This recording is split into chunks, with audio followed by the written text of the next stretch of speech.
El sector occidental de la región de Madrid es una especie de cuña entre las dos Castillas. Al sobrevolarla de norte a sur, asistimos a una espectacular transición del paisaje. El inicial relieve montañoso se va transformando, casi sin darnos cuenta, en una llanura agrícola.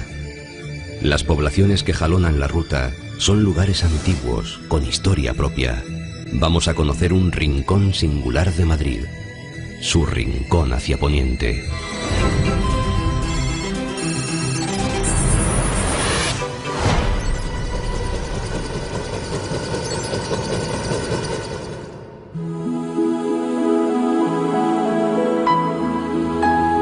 La mole granítica de las Machotas se impone en el horizonte de nuestro vuelo. Entre sus dos cumbres gemelas, de más de 1400 metros, descubrimos el mejor mirador sobre el Escorial.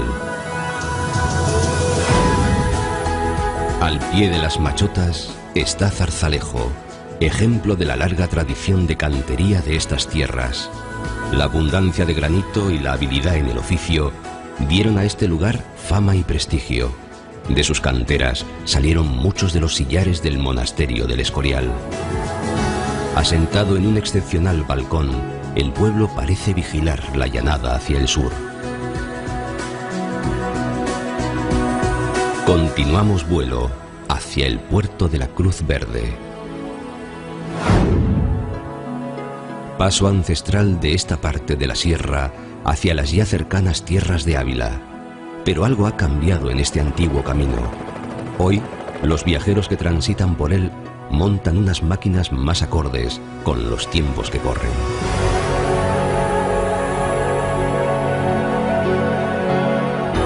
El alto del puerto invita a un descanso en la ruta.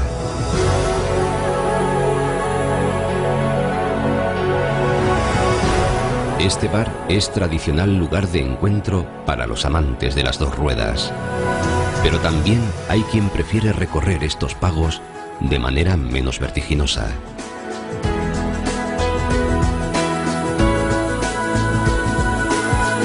Al compás de la calma de las montañas.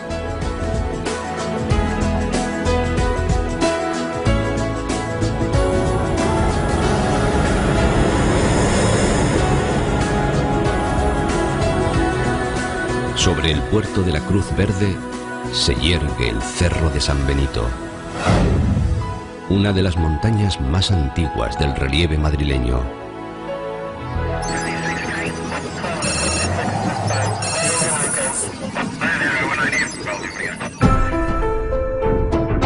Nuestro vuelo nos ha llevado a Santa María de la Alameda, tierra de Madrid, pese a estar en la vertiente norte de la sierra.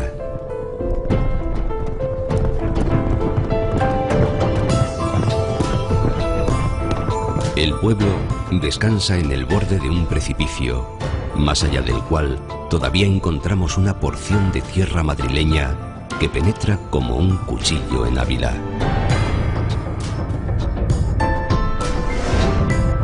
Se trata de Las Herreras, el más olvidado de los 7 núcleos de población en los que se dispersa el municipio de Santa María de la Alameda.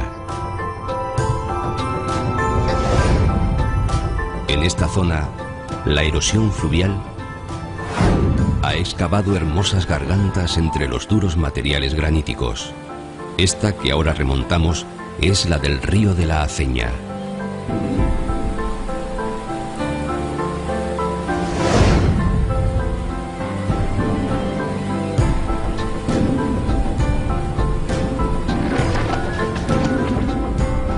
Las truchas aprecian estas aguas cristalinas y aquí los pescadores saben disfrutar de la serenidad de un entorno idílico.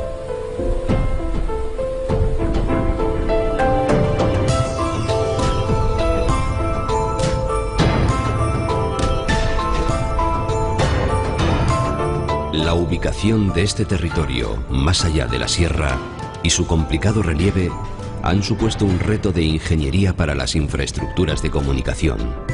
Así lo atestigua este impresionante viaducto sobre el río Cofio.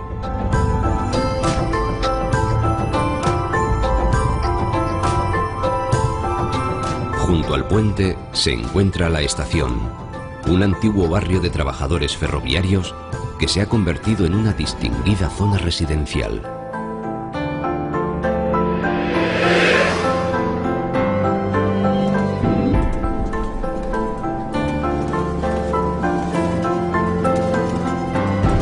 Pero el tren sigue teniendo su hueco en estos parajes, y es que madrugó para llegar aquí.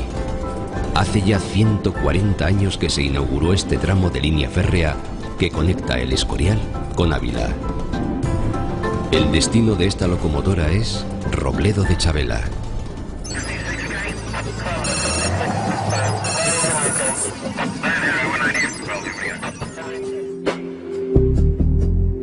Desde hace casi 500 años, la gran iglesia gótica de Robledo de Chavela domina su paisaje urbano. A su sombra se arraciman las viejas casas de sillar y mampostería de este hermoso pueblo, concurrido lugar de esparcimiento y veraneo. El embalse de Robledo está hoy tan calmado que incluso se reflejan las nubes. Cerca de ese cielo está la cima de la Almenara, nombre que acaso aluda a las señales de fuego que se hicieran desde esta cumbre en tiempos más sombríos. Sus 1260 metros suponen la última elevación importante de una sierra que languidece hacia el suroeste. En la cercana Valdemaqueda descubrimos que aquí se hace realidad la fusión de culturas y estilos. La modernidad intenta integrarse en lo tradicional con cierta armonía.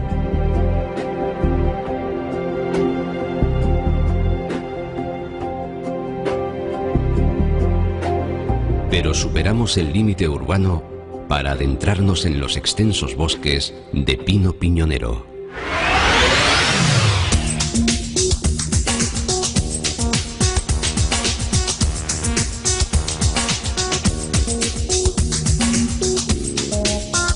Estos viejos y hermosos pinares constituyen uno de los ecosistemas más singulares de nuestra región.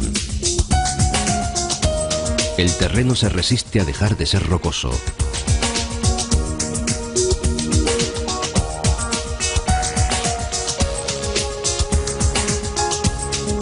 Hasta alcanzar el río Alberche. La frontera orográfica con la ya muy próxima Sierra de Gredos.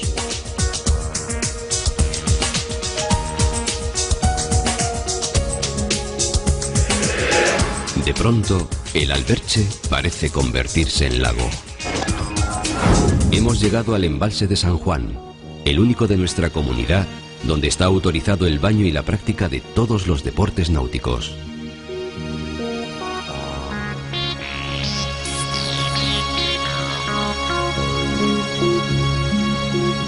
¿Incluidos los de motor?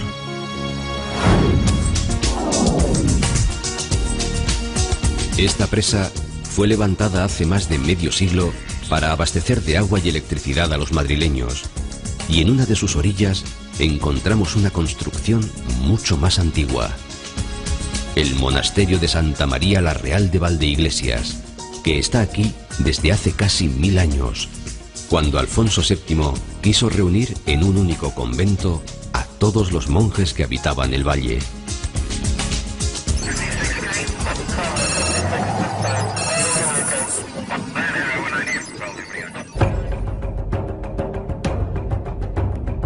San Martín de Valdeiglesias debe el nombre a su patrón, San Martín, obispo de Tours, y el apellido, Valdeiglesias, a la antigua proliferación de ermitas en la zona. Este era el Valle de las Iglesias.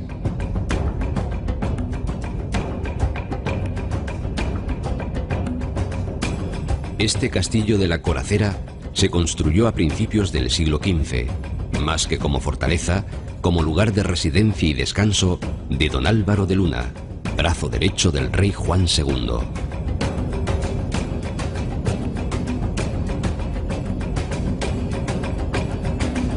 Este monumental edificio ha pasado recientemente a titularidad municipal para satisfacción de los vecinos.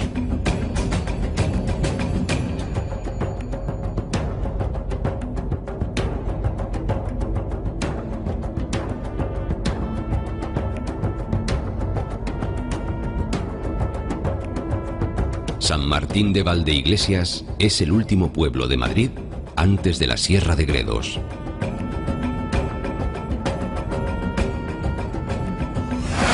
Y la primera montaña de esa sierra con la que nos topamos es el Cerro de Guisando. En su ladera se alza el convento de Guisando, o mejor dicho, lo que queda de sus sólidos sillares de granito. A sus pies, 4 figuras de piedra permanecen inmutables desde el siglo III a.C.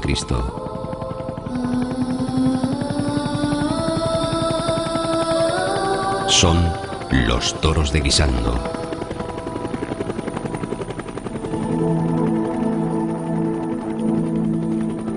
Estas toscas figuras con forma de animal parecen ser celtibéricas, pero su significado continúa siendo un misterio.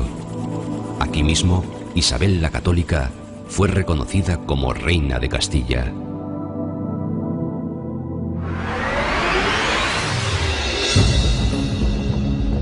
Más al sur, medio colgada sobre un escarpado barranco, se encuentra Rozas de Puerto Real, antiguo lugar de paso de la cañada leonesa.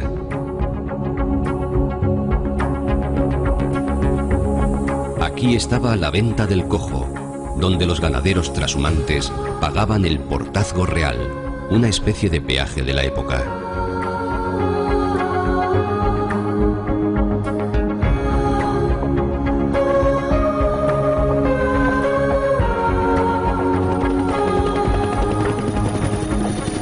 Continuamos el viaje hasta el pueblo más cercano, orientándonos por la inconfundible peña de Cadalso. Aquí surgió Cadalso de los Vidrios, en un cruce natural de caminos castellanos. Cadalso significa lugar en alto, y el nombre se completaría por su antigua y prestigiosa industria vidriera. Aquí también levantó don Álvaro de Luna este palacio, quien, atemorizado, nunca llegó a habitar, al predecirle una gitana que moriría en Cadalso. Y lo cierto es que la adivina no erró.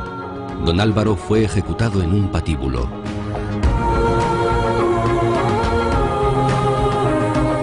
En esta comarca todavía se conservan algunas tradiciones y modos de vida que ya se han perdido en otros lugares.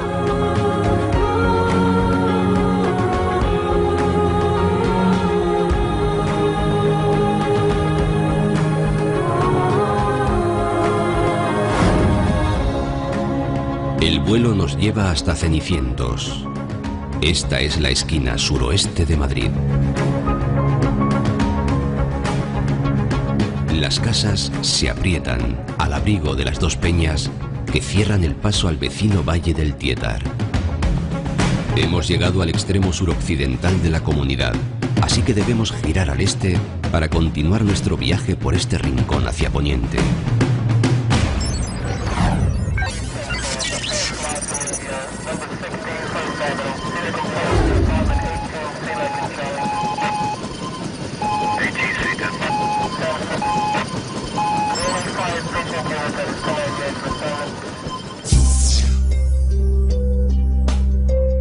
Al llegar a Villa del Prado, el paisaje se abre en la hermosa y fértil vega del río Alberche. Sobrevolamos las dos torres de la iglesia gótica de Santiago.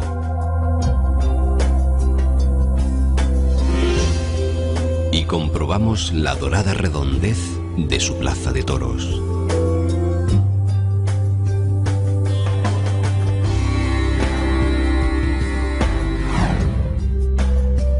La vega del Alberche proporciona a este entorno unas condiciones privilegiadas para la agricultura y la ganadería tradicional.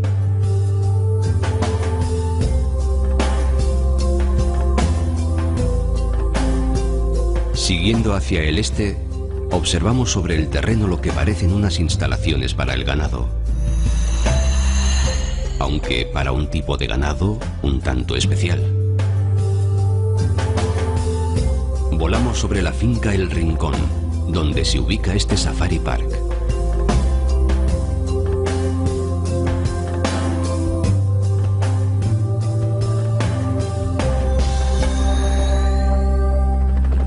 Nuevos pinares nos llevan a reencontrarnos con el Alberche.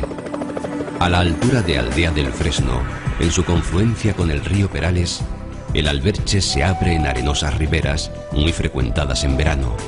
Algunos llaman a esta zona la playa de Madrid.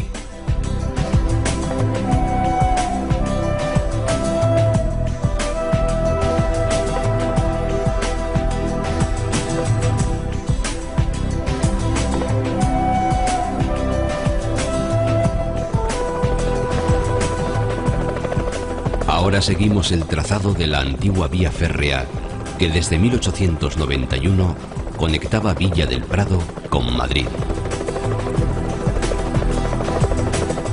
Ahora es un itinerario ideal para paseantes.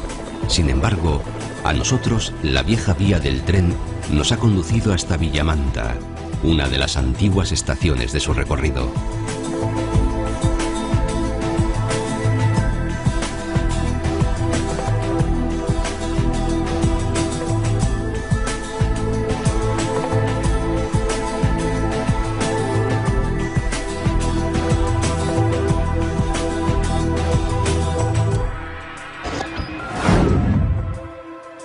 Sobre estos ondulantes campos, cambiamos bruscamente de rumbo.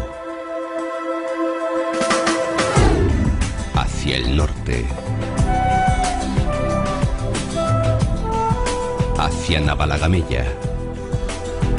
Las nuevas construcciones de adosados producen un impactante contraste con el edificio gótico de la iglesia de Nuestra Señora de la Estrella.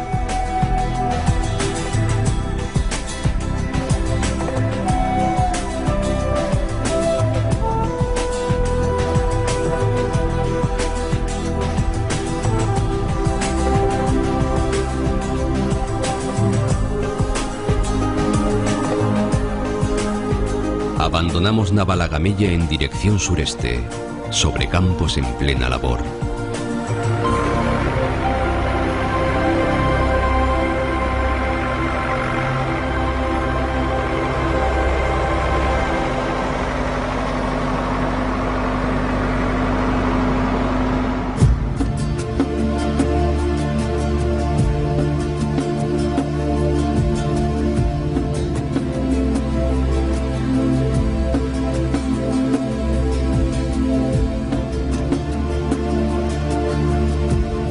Brunete nos aguarda para recordarnos que aquí se libró una de las batallas más atroces de la guerra civil y que este pueblo quedó totalmente arrasado. En el tórrido verano del 37, el ejército republicano intentó aliviar la presión del cerco de Madrid con una gran ofensiva. Tras semanas de duros combates, el frente apenas se movió, pero unos 40.000 muertos yacían sobre esta planicie. De vuelta hacia el sur, el paisaje continúa transformándose.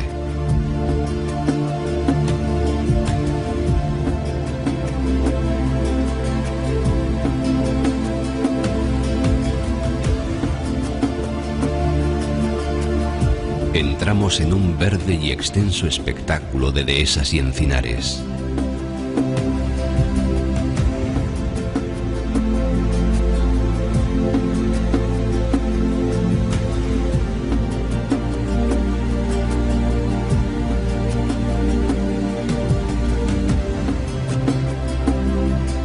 Próxima escala, Navalcarnero.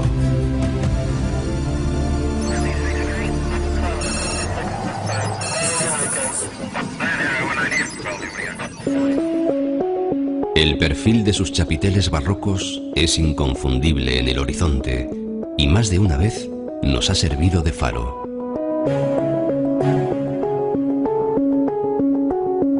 Navalcarnero se fundó el último año del siglo XV y Felipe IV la elevó al rango de villa real al celebrar aquí su boda.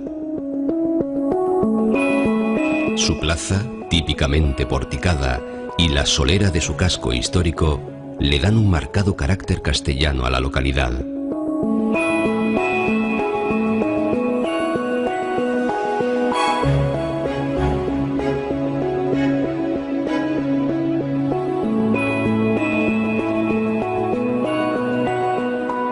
Traspasamos sus famosos chapiteles para darnos de lleno con otro tráfico diferente al nuestro.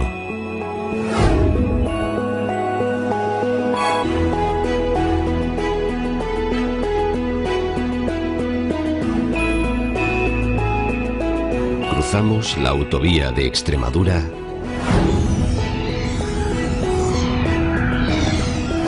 para llegar a El Álamo, ya en la mismísima frontera con Toledo.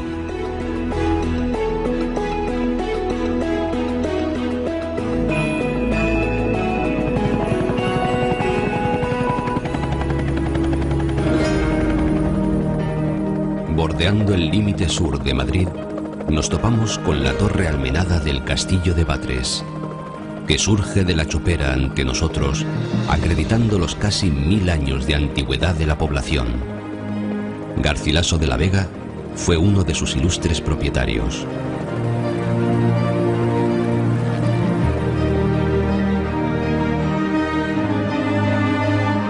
El pueblo de Batres parece no tener la misma solera que su castillo. El tiempo, cada uno lo aprovecha como puede.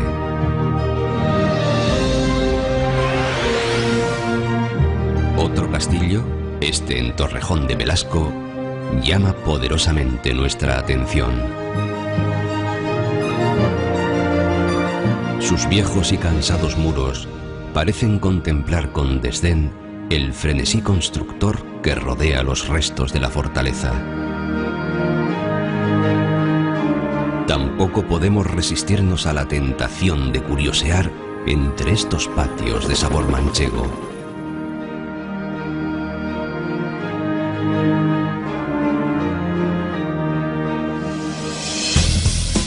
Antes de alcanzar nuestro destino, atravesamos Labrantíos y Dehesas.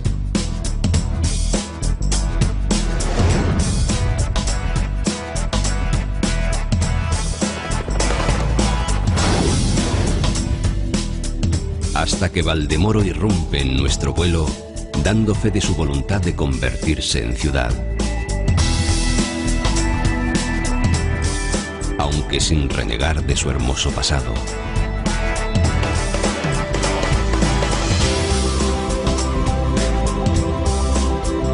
Mucho tiempo ha transcurrido desde que Fernando III interviniera en un pleito de lindes entre esta villa y su vecina Pinto.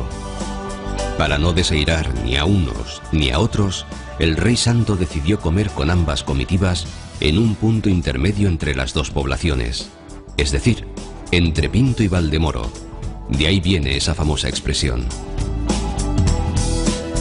Reviviendo la antigua pugna, también Pinto quiere ser ciudad. Y tampoco quiere olvidar su pasado. Pero nosotros tenemos que regresar y no podemos quedarnos entre Pinto y Valdemoro.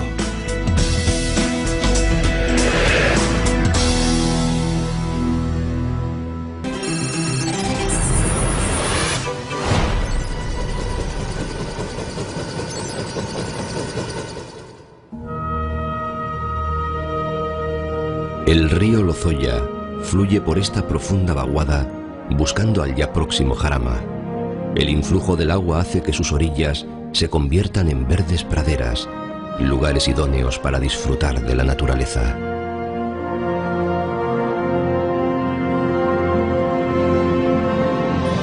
Parece que estemos en algún cañón legendario. Muy cerca de la presa del Pontón de la Oliva, las laderas se encañonan en escarpados acantilados. Los escaladores madrileños encuentran aquí un magnífico terreno para ejercitar su danza vertical.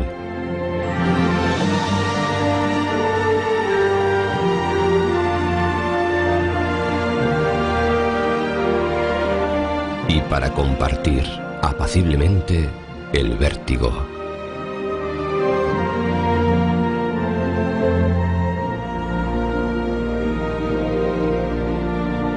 El agua del Lozoya llegó por primera vez a la capital desde esta presa del Pontón. Corría el año 1858 y fue levantada por presos forzados en un carísimo reto de ingeniería para la época. Todavía hoy se pueden ver en el muro las argollas a las que eran encadenados los presos obreros.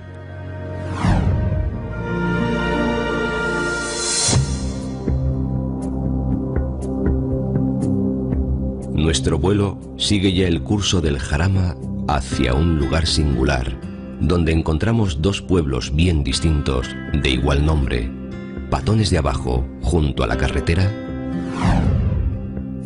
y el incomunicado Patones de Arriba, escondido en un intrincado rincón entre cerros. Tras la guerra civil, comenzó la despoblación y el abandono, hasta que la pujanza del turismo rural ha recuperado las viejas casas de piedra y pizarra para el visitante. Historia y leyenda se mezclan para contar que esta aldea pasó desapercibida para los romanos, árabes y franceses, y que sus moradores se rigieron por la autoridad de un anciano, al que nombraron Rey de Patones, título que sería hereditario hasta mediados del 18.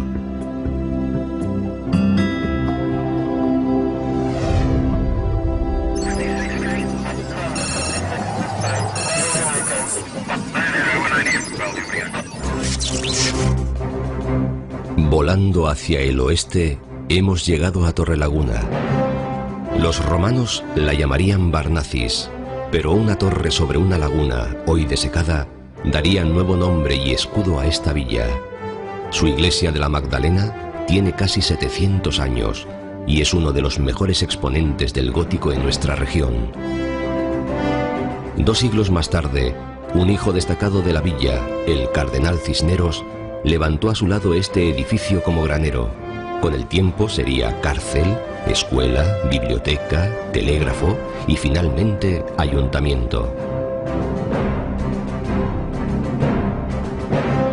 Abandonamos la histórica Torrelaguna pasando sobre el Arco de San Bartolomé y atravesando una de las puertas de su antigua muralla medieval.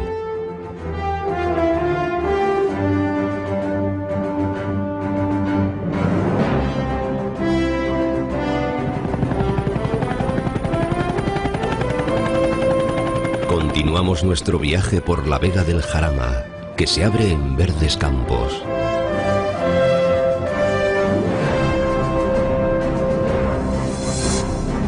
Hace algo más de 200 años, el conde de Cabarrús impulsó el regadío en esta fértil vega, construyendo el canal que lleva su nombre y levantando esta casona como centro administrativo.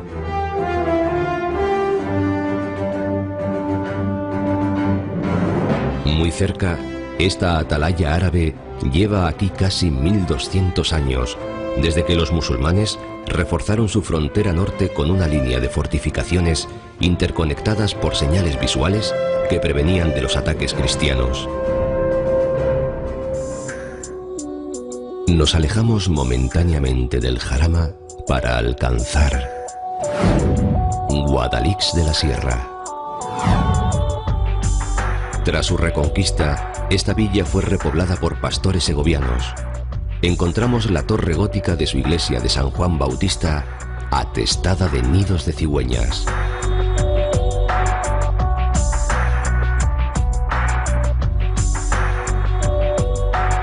Guadalix fue escenario de uno de los más celebrados títulos del cine español, Bienvenido Mr. Marshall, rodaje en el que participaron los vecinos del pueblo. El embalse de Pedrezuela nos espera.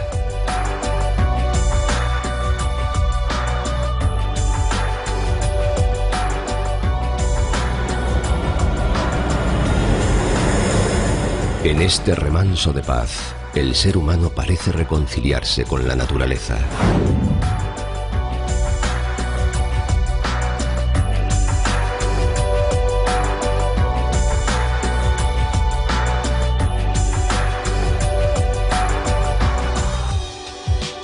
Esta presa se construyó a finales de los años 60 y aquí se embalsan las aguas del río Guadalix.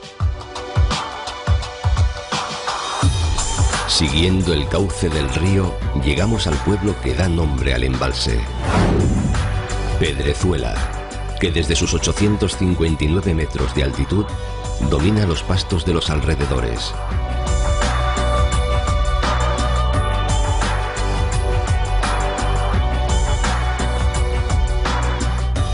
La que también destaca encumbrada en el Cerro de la Corneja es la ermita de San Isidro, levantada a finales del siglo XIX sobre la villa de El Molar.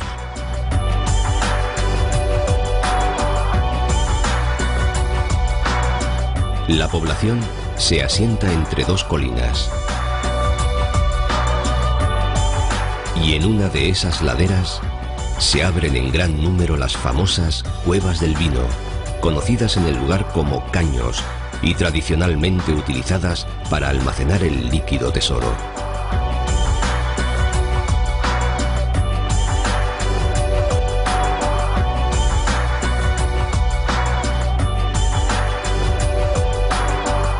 La autovía de Burgos divide en dos al pueblo y se han tenido que trazar nuevos caminos.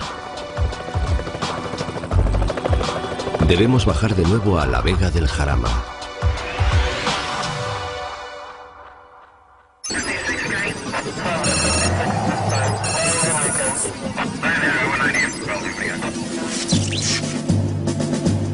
La historia de Talamanca de Jarama es una pequeña muestra de la historia de nuestra comunidad. Aquí vivieron íberos, romanos, visigodos, árabes. Con estos últimos se convirtió en un importante enclave estratégico y fue protegida con una muralla de la que aún perduran estos restos. En mejor estado se conserva esta antigua casa de labor de los cartujos, levantada en el siglo XVII como granero y almacén del monasterio del Paular.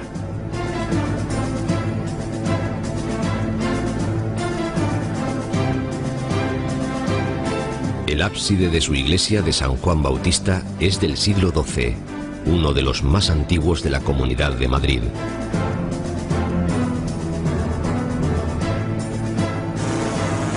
Los cielos de estas tierras parecen tan concurridos como su pasado. Desde nuestro helicóptero contemplamos el vuelo de los ultraligeros antes de tomar rumbo sur.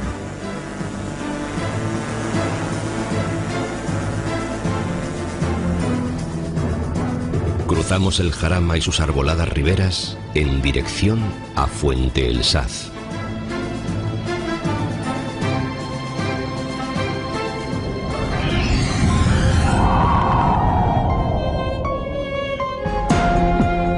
Durante el siglo XIX, la villa de Fuente el Saz formó parte, alternativamente, de las provincias de Madrid y Guadalajara, quedando finalmente por madrileña. Sobre el tejado de la iglesia, las cigüeñas parecen jugar a tres en raya con sus nidos. Y los paseantes aprovechan la tranquilidad de la ermita de la Soledad para hacer un alto en el camino y reponer fuerzas.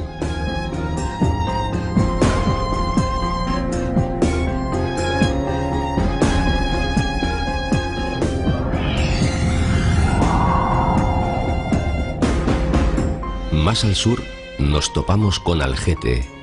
El rey Felipe II vendió esta villa al virrey del Perú por 20.000 ducados.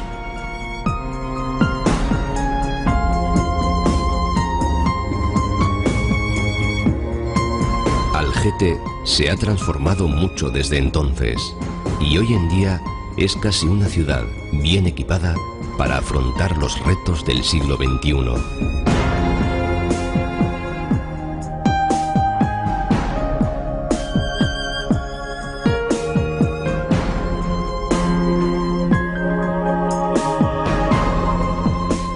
La primavera estalla en todo su esplendor y también estallan los mosquitos contra nuestra cámara.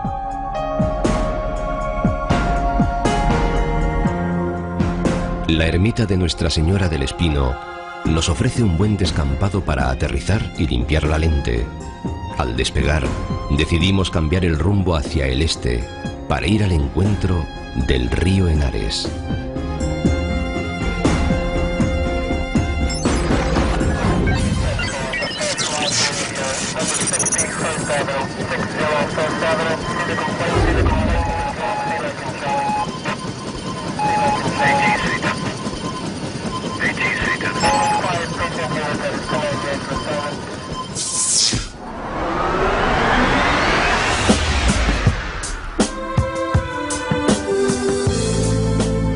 llegar a Meco, nos impresiona el descomunal tamaño de su iglesia de la Asunción. Tiene 500 años y desde hace 20 es monumento nacional.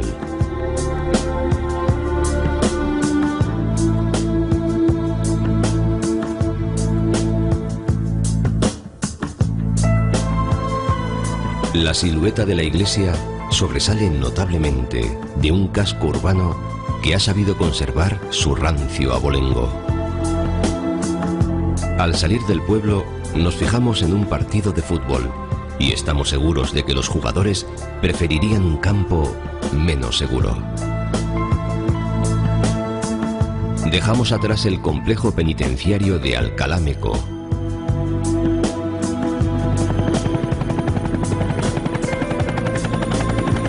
Sobre viñedos, hemos llegado al pie de Los Santos de la Humosa.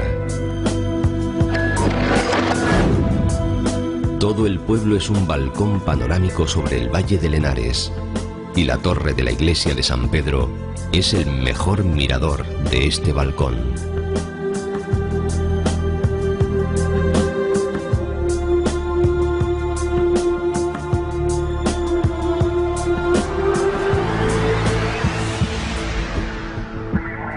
Un poco más al sur está Santorcaz, lugar de enigmático pasado. Aquí levantaron los legendarios caballeros templarios el castillo de Torremocha, allá por el siglo XIII. Los restos de la fortaleza se entremezclan con la iglesia y con la plaza de toros de piedra. En la casi desaparecida fortaleza estuvieron presos ilustres personajes como el cardenal Cisneros, la princesa de Éboli o Calderón de la Barca.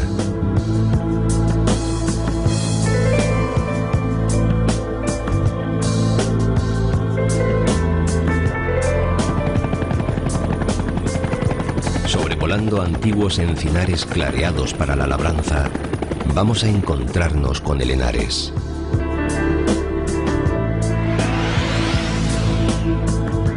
Entre cárcavas excavadas en la arcilla, su cauce nos conduce mansamente hasta Alcalá.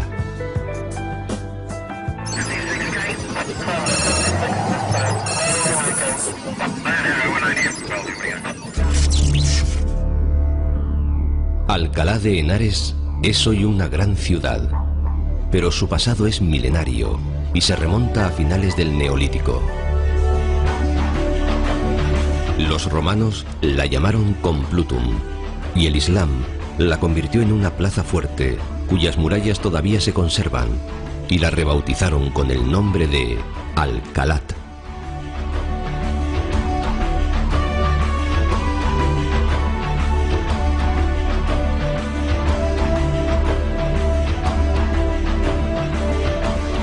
Alcalá tuvo su época de máximo esplendor hace 500 años, aprovechando el gran impulso que supuso la fundación de esta universidad por el cardenal Cisneros en 1499.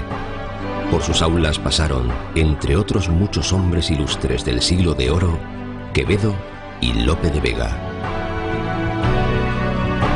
Esta estatua recuerda que aquí nació quien es, sin duda, su vecino más universal, Miguel de Cervantes Saavedra.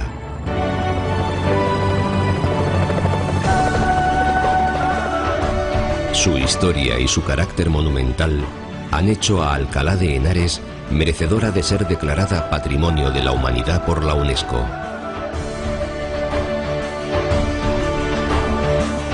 Nuestro vuelo se dirige ahora al sureste, hacia el límite oriental de nuestro territorio.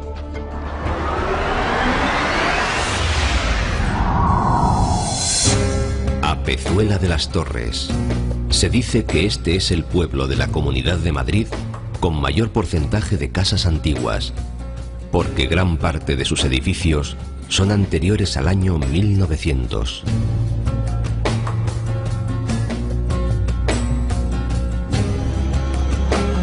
Los árabes la llamaron Pizola, por los pozos que excavaron para abastecerse de agua.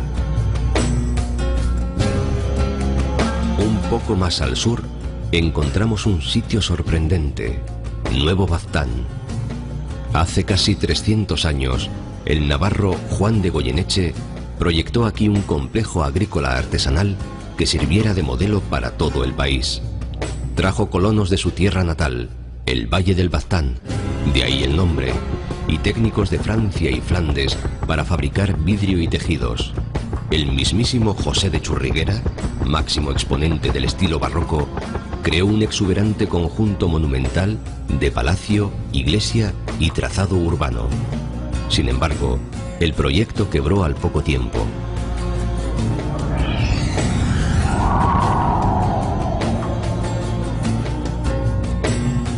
Muy cerca se sitúa un lugar más convencional, la gran urbanización de Eurovillas.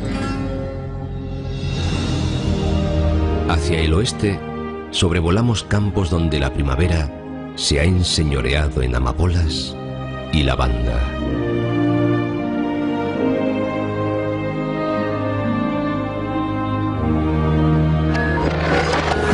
Hasta Loeches.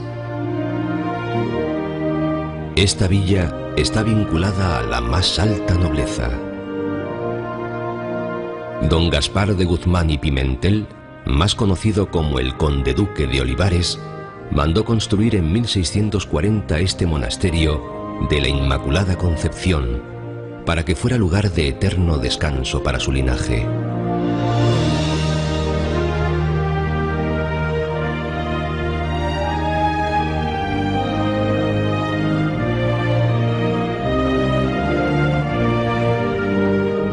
Más tarde, el monasterio pasó a la Casa de Alba y es, desde el siglo XIX, el panteón familiar de los Alba. Las torres de Campo Real nos reclaman desde el horizonte. Sus casas se apiñan en las faldas del pequeño cerro, coronado por su iglesia.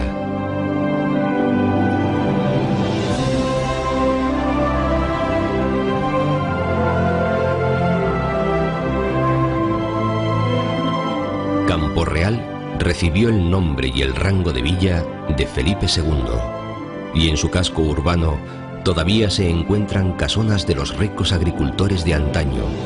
La aceituna fue la que trajo la prosperidad. Nuestro vuelo busca los famosos olivares, más allá del bello conjunto de los campanarios gemelos de la iglesia de Santa María del Castillo.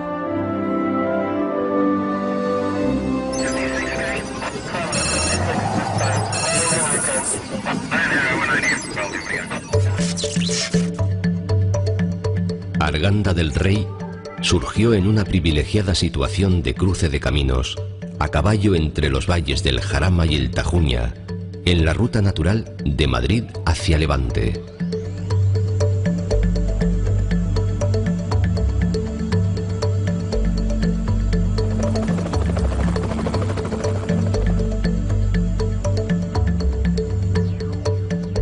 La ciudad es una buena combinación de costumbrismo, modernidad e industria. Alrededor del eje de la antigua carretera de Valencia, hoy vía urbana, ha prosperado un pujante polígono industrial, convirtiendo a Arganda en importante centro económico del sureste madrileño. Nos aproximamos a un lugar realmente impactante.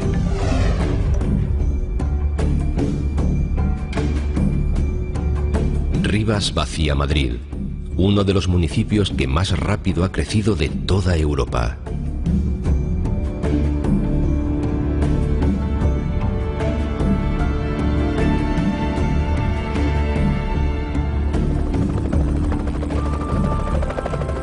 Resulta sorprendente comprobar cómo semejante explosión urbanística puede compaginarse con el encanto de un entorno natural singular, como es la Laguna del Campillo.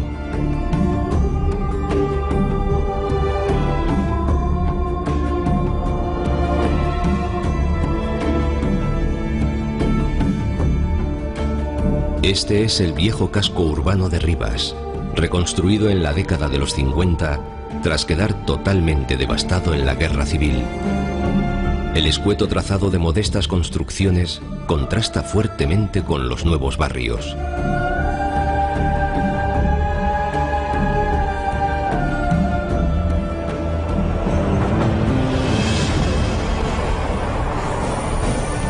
Las nuevas comunicaciones han favorecido el cambio de pueblo a ciudad. Testigo de otros tiempos, el viejo puente de Arganda fue la clave de la sangrienta batalla del Jarama. Ahora se ha rebautizado Puente de la Paz, en homenaje a los que aquí lucharon durante la Guerra Civil. Paralelos al Jarama, sobrevolamos los Cantiles de Rivas, reserva natural del Parque del Sureste.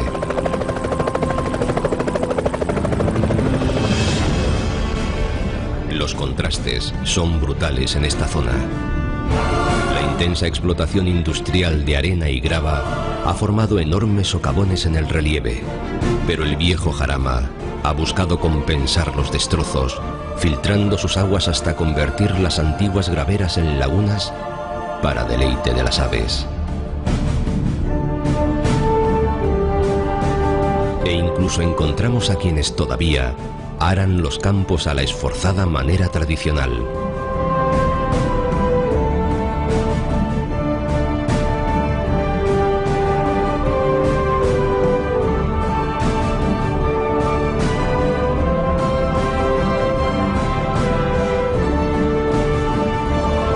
En las dehesas de encinas verdea el trigo recién nacido. Es tierra fértil y generosa.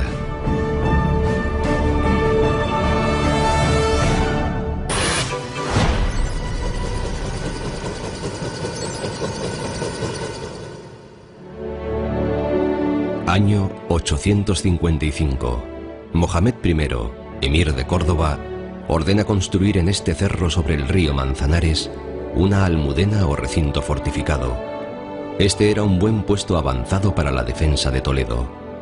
Así, entre bosques ricos en osos, se levantaron estas viejas murallas árabes, de las que aún se conservan estos restos.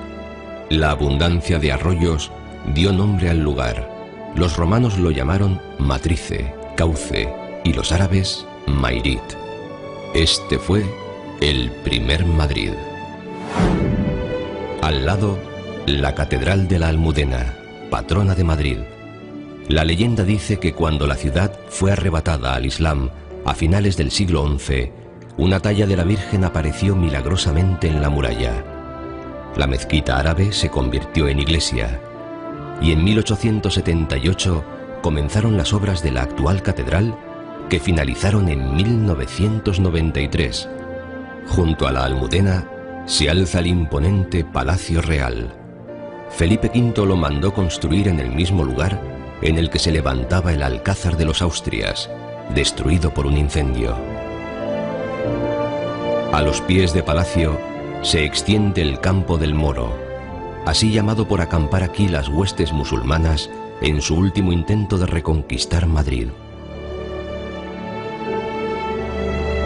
Esta figura ecuestre de Felipe IV, que preside la Plaza de Oriente, es la primera que se hizo de un caballo con las patas levantadas.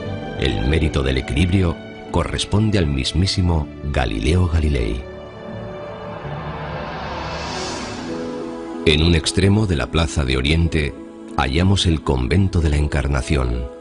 En su interior se encuentra una famosa reliquia madrileña, la sangre de San Pantaleón, que se licúa milagrosamente en la festividad del santo. Su hermosa fachada es la primera de estilo barroco que se levantó en Madrid, y la estatua de su jardín recuerda a un madrileño inmortal, el gran Lope de Vega.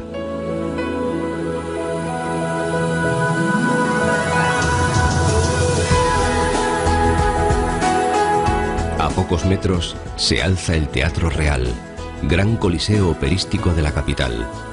Hace 300 años, la compañía Bartoli erigió aquí un modesto teatro en el solar de un lavadero. Ahí comenzó una azarosa sucesión de obras, ampliaciones y remodelaciones, la última terminada en 1995, que han dado al edificio su característica planta hexagonal. Nuestro vuelo nos lleva sobre el viaducto de la calle Bailén.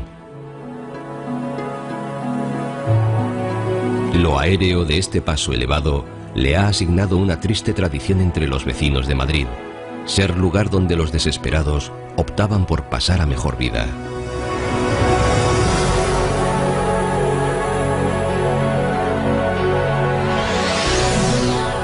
Algo que estas pantallas acristaladas han puesto más difícil. En su extremo sur encontramos los jardines de las Vistillas, castizo lugar de baile y verbena en la Virgen de la Paloma.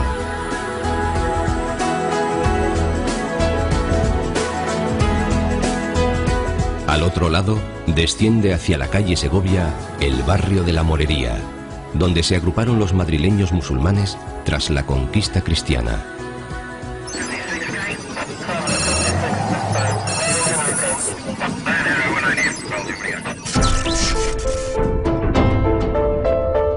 Hemos salido de la capital para sobrevolar Móstoles, la segunda ciudad madrileña en número de habitantes, casi 200.000. Móstoles saltó a las páginas de la historia por un acto de inaudita osadía. Sus alcaldes declararon la guerra de independencia al mismísimo Napoleón, tras las revueltas del 2 de mayo de 1808.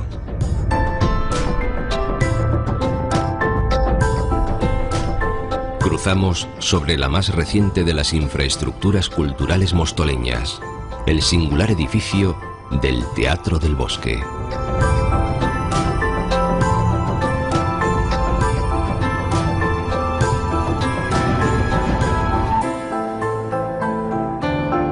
A mediados de los años 60 comenzó la gran expansión metropolitana de Madrid, que en pocas décadas convirtió esta pequeña villa en gran ciudad.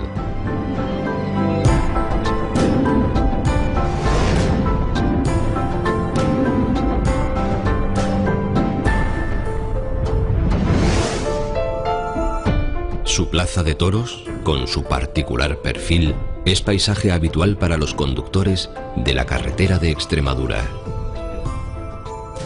El urbanismo de Móstoles afrontó el difícil reto de compaginar la creciente construcción de viviendas con la dotación de equipamientos, servicios y zonas verdes. Saliendo de la ciudad hacia el oeste, nos topamos con un amplio complejo de aspecto futurista.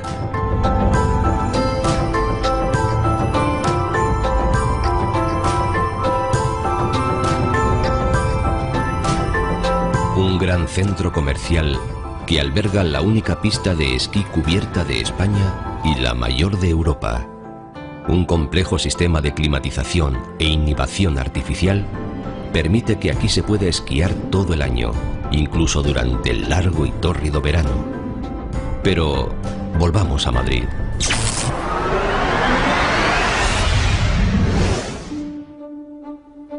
Entramos por la Plaza Mayor, el corazón de la antigua villa y corte. Escenario de festejos, corridas de toros y autos de fe de la Inquisición, donde aún confluyen las 8 calles que conducían a los diferentes puntos de la ciudad. Esta es la Casa de la Panadería, construida hace más de 400 años para abastecer de pan a la ciudad. Hasta el siglo XIII, este lugar fue una gran laguna, que al secarse dejó un amplio espacio usado como mercado, la Plaza del Arrabal.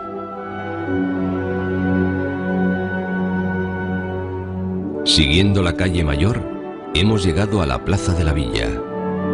Desde la Edad Media, aquí se reunía el Concejo de Madrid, y desde hace más de 300 años, este edificio barroco, la Casa de la Villa, es sede de su ayuntamiento.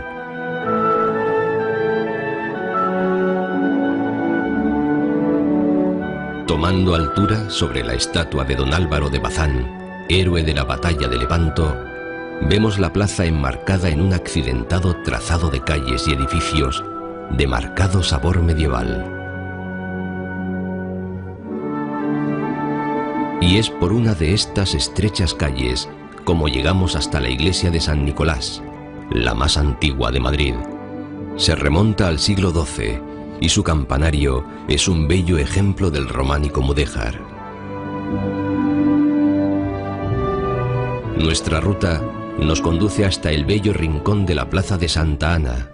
José Bonaparte abrió este espacio público derribando un convento dedicado a la santa. Este tipo de reformas urbanas darían al hermano de Napoleón el mote de Rey Plazuelas. Descendemos por la calle Huertas y el nombre nos recuerda que antaño este fue terreno de labor agrícola.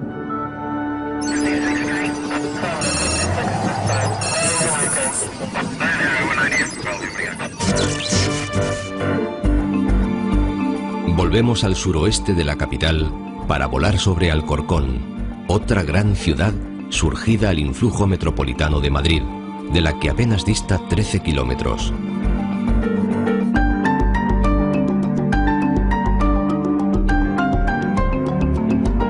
Nos aproximamos a los castillos de Valderas. A comienzos del siglo XX, el marqués de Valderas hizo construir estos edificios señoriales como residencia familiar, oratorio y alojamiento de su servidumbre.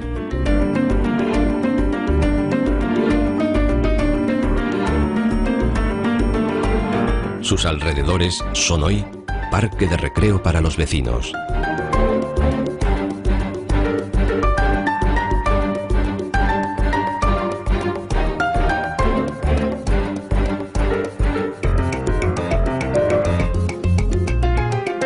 La autovía de Extremadura supone una clara e impactante barrera al norte y se han creado colchones verdes con los que atenuar la agresividad del intenso tráfico rodado.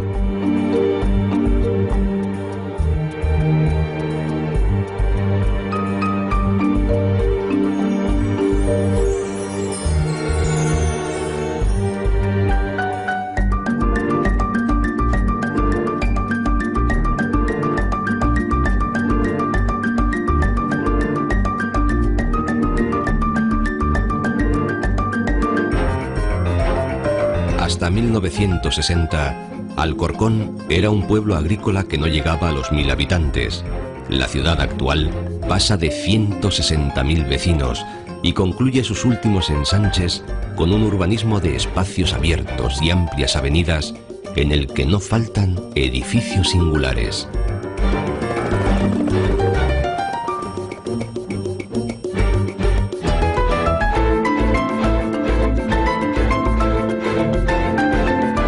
Los dioses del Olimpo son los protagonistas de las fuentes que rodean a la gran fuente central del Parque de la Rivolta, al sur de la ciudad. Por encima de los edificios de Alcorcón, la silueta de Madrid nos reclama. Bajando por la calle Segovia, un esbelto campanario llama nuestra atención. Se trata de la iglesia de San Pedro, uno de los primeros templos medievales de la villa, aunque hoy lo más antiguo que se conserva es su magnífica torre mudéjar del siglo XIV.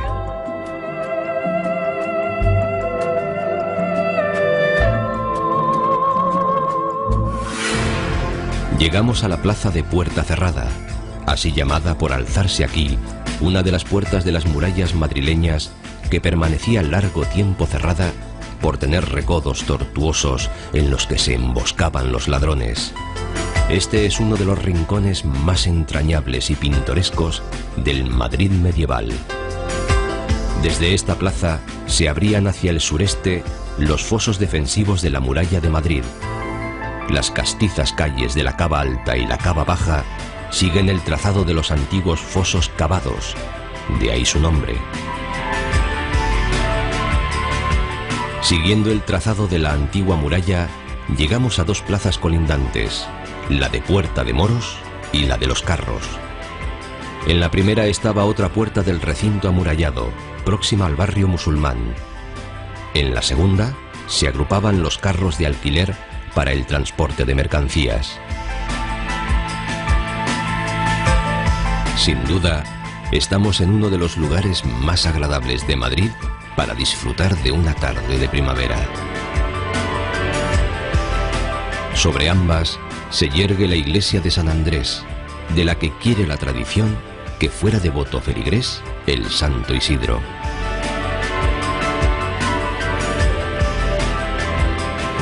El encanto de este viejo Madrid parece romperse con la cubierta del mercado de la cebada. Remontamos la calle Segovia y al pasar bajo la colosal arcada del viaducto, recordamos que esta calle discurre sobre el antiguo arroyo de San Pedro y desde la altura nos es fácil imaginar el viejo cauce entre huertas. Alcanzamos la iglesia de San Francisco el Grande, que Carlos III hizo construir sobre un anterior convento fundado, según la leyenda, por Francisco de Asís. Esta enorme cúpula de 33 metros de diámetro, inspirada en la del Panteón de Roma, fue la más grande que se había construido hasta entonces en España y supuso un auténtico problema de estructura que resolvió Francisco Sabatini, el arquitecto de la Puerta de Alcalá.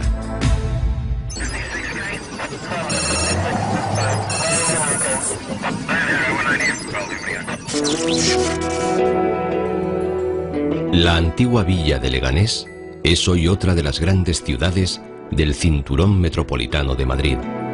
La innovadora Universidad Carlos III asienta aquí uno de sus campus, utilizando para uso académico construcciones de impactante diseño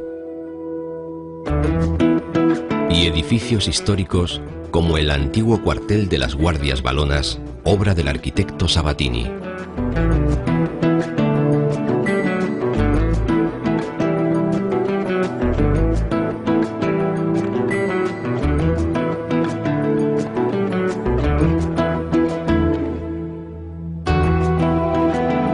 Aunque probablemente la construcción más emblemática de Leganés sea la Cubierta. Con este nombre es conocida su singular plaza de toros techada, que tal vez sea más famosa por el gran número de conciertos y eventos musicales que aquí se celebran que por sus espectáculos taurinos.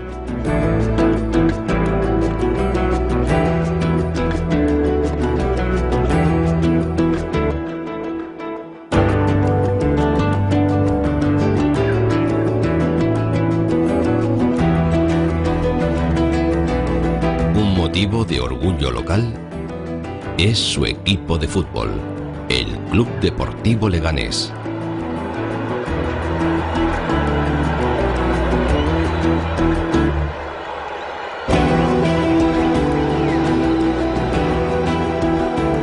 Volamos sobre su nuevo estadio de Butarque, inaugurado en 1998, 60 años después del nacimiento del Club Pepinero.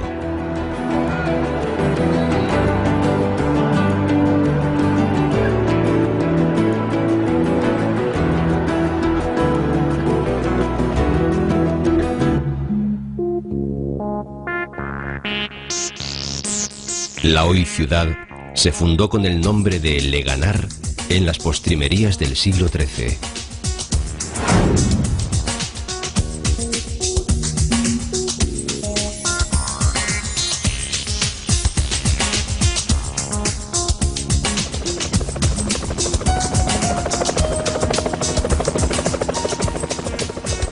Estos jinetes se dirigen a un lugar muy especial, el Parque Natural de Polvoranca. Las ruinas de la iglesia de San Pedro, levantada hace 350 años, es lo único que queda en pie de la antigua villa de Polvoranca, abandonada hace más de un siglo y que se extendía por esta planicie. Esta es la laguna de María Pascuala. Con más de 6 hectáreas de extensión, es el mayor de los 3 humedales del parque y uno de los lugares de recreo favoritos para los vecinos de Leganés.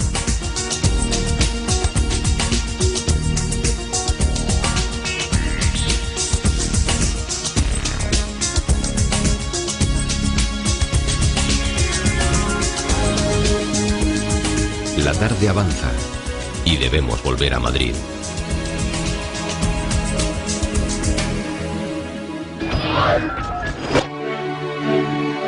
Estamos ante la Puerta de Toledo, la tercera con este nombre que ha tenido Madrid.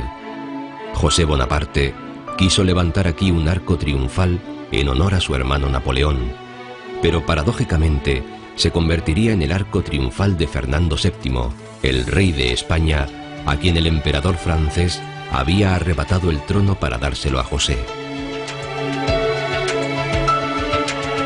Volamos hacia la única plaza de Madrid sin nombre de plaza. La Puerta del Sol, kilómetro cero de la red de carreteras nacionales. Aquí está la estatua ecuestre del que fuera apodado mejor alcalde de Madrid, el rey Carlos III.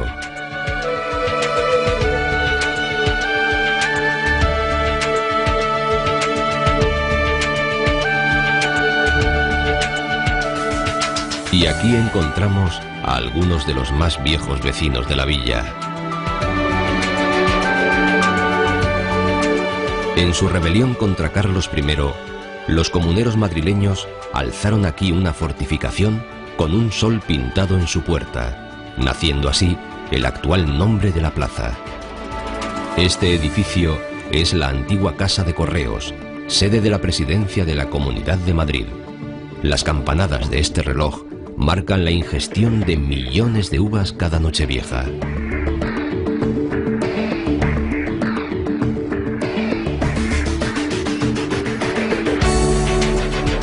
Vamos en busca de otra plaza no menos castiza, la de Tirso de Molina.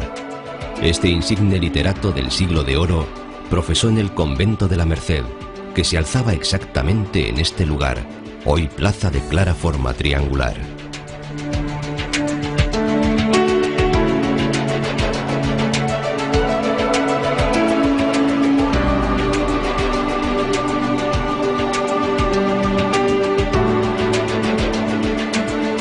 Bajamos por la ribera de Curtidores, donde antaño se ubicaran las tenerías o establecimientos de curtidos en las proximidades del matadero. El despiece de los animales sacrificados dejaba un rastro de sangre que se escurría por la calle en cuesta. Este rastro ha dado nombre al famoso mercado callejero de Madrid, que aquí se sigue instalando los domingos y festivos. Hemos llegado tarde y ya está todo recogido. Así que Eloy Gonzalo, el héroe de Cascorro, preside solitario su plaza.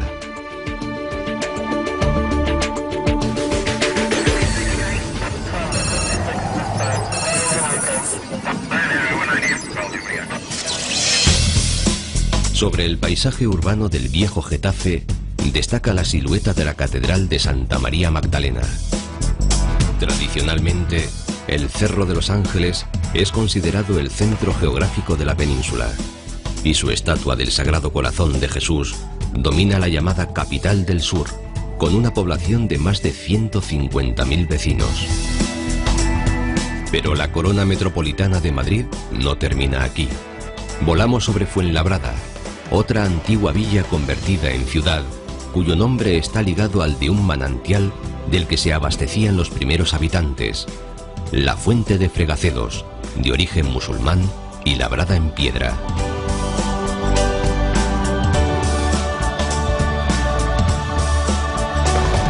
El escueto casco viejo se agrupa en torno a la iglesia de San Esteban Protomártir, del siglo XVI.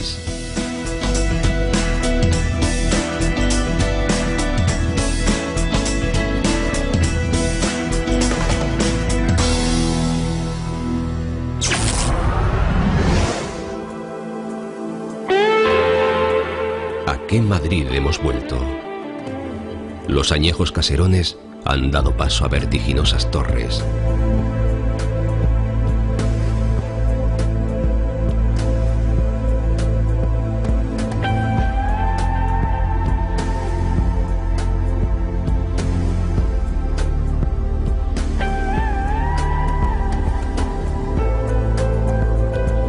La vieja villa se ha transformado en metrópoli.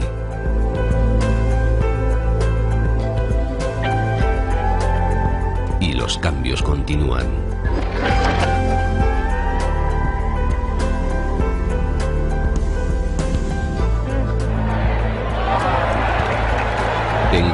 vemos catedrales sin techo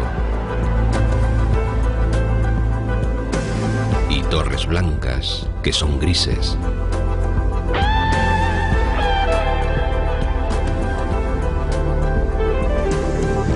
Las amplias avenidas cuadriculan la ciudad para hacerla más habitable.